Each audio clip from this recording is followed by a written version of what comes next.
Terima kasih Bapak-Bapak moderator, Pak Samsul Arifin, yang telah mengantarkan kita pada diskusi yang menarik tentang pemilu 2024 tetap atau ditunda. Assalamualaikum warahmatullahi wabarakatuh. Waalaikumsalam.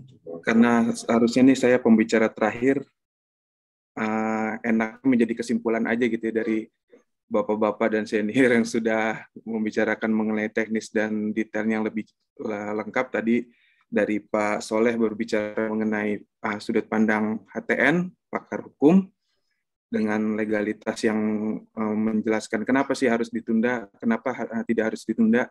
Sudah jelas tadi dijelaskan oleh Pak Soleh, begitu juga dengan Pak Ari dari sudut pandang politik, yang akhirnya juga mengantarkan saya gitu ya, untuk berbicara sudut pandang politik yang sedikit banyaknya sudah dijelaskan juga oleh Pak Ari gitu ya. Tentu penundaan proses pemilu ini menjadikan kompleksitas gitu ya pada pemilu itu sendiri.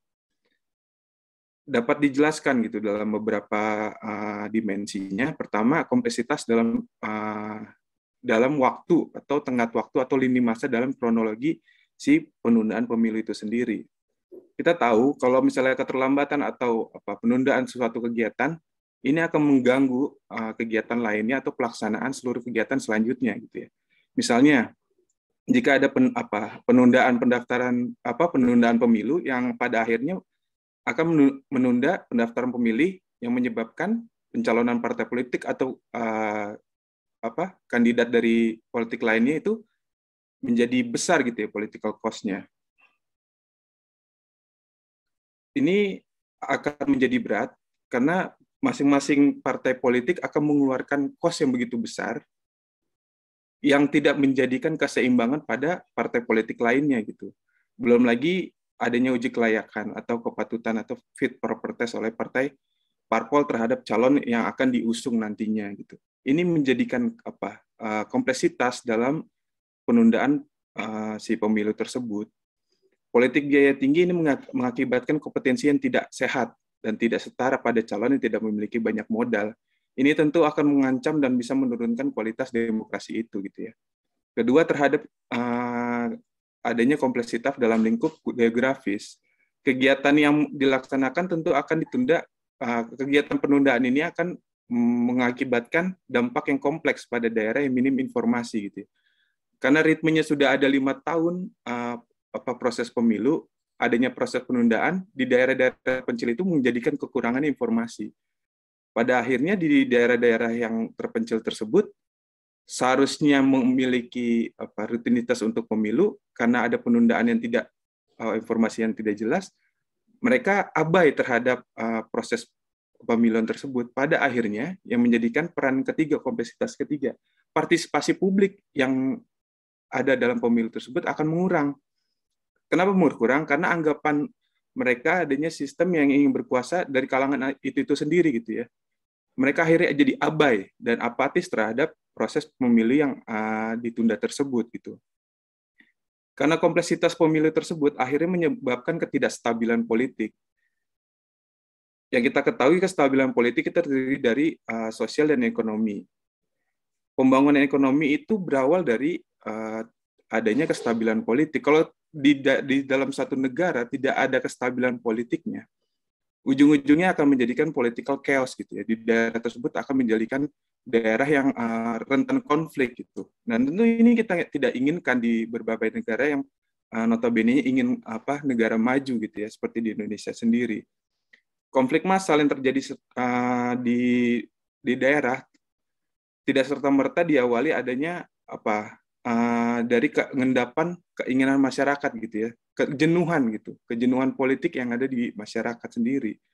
Kemudian akhirnya memuncak dan pecah menjadi konflik fisik, sebab akibatnya ada faktor pemicu konflik tersebut. Justru ini yang menjadi tantangan kita sendiri jika kita menunda pemilu, menyebabkan kompleksitas yang saya sebutkan tadi. Masyarakat mengalami kejenuhan terhadap proses pemilu yang kita anggap adanya keotoritarian kuasa terhadap pemerintahan yang lambat laun menjadikan negara Indonesia ketidakada stabilan yang tersebut gitu ya. Nah, justru GMPI di masyarakat sipil atau civil society yang ada di Indonesia ingin mengutarakan ini kepada pemerintah bahwa proses penundaan pemilu ini tidak lagi relevan terhadap kesinambungan demokrasi kita. Faktor reformasi yang sudah kita lewati itu menjadi catatan kelab gitu ya. Tidak perlu lagi kita kembali lagi pada hal-hal tersebut yang mengakibatkan gairah-gairah kepemudaan timbul dalam unsur kebencian gitu ya untuk struktur pemerintah yang pada akhirnya aktualisasi pemuda dalam pemikiran politik tidak hanya lagi di dalam ranah-ranah intelektual, ujung-ujungnya akan kembali kepada jalanan lagi gitu ya, politikal jalanan atau parlemen jalanan yang terjadi pada reformasi. Itu yang tidak kita inginkan. Justru GMPI menghadirkan gagasan atau ide yang menjadi catatan bagi pemerintah bahwa demokrasi yang dijalankan itu harus dijalankan dengan sesungguh-sungguhnya gitu. Tidak sesuai dengan keinginan satu oligarki tertentu atau kelompok-kelompok tertentu yang mengakibatkan keuntungan pribadi gitu ya. Justru itu yang dihindarkan. Tidak banyak sebenarnya yang bisa saya sampaikan karena semuanya sudah dirangkum oleh Pak Hari dan Pak Soleh. Gitu juga nanti kita mau mendengar juga tadi yang tertunda dari Pak Sam mengenai sudut pandang yang ada di DPR dengan penyusunan RUU ini, apakah sebetulnya bisa ditunda atau tidak. Justru keinginan kita ini cobalah dimatangkan dengan baik-baik gitu ya bagi partai pengusung lain, karena kita yakin juga di P3 insya Allah semuanya akan satu pemikiran bahwa tidak akan menunda proses pemilu ini gitu. Itu paling Pak Moderator soal yang bisa saya sampaikan, tidak banyak karena hanya memberikan kesimpulan dari beberapa pembicara. Dari Taufik wa Hidayah. Assalamualaikum warahmatullahi wabarakatuh.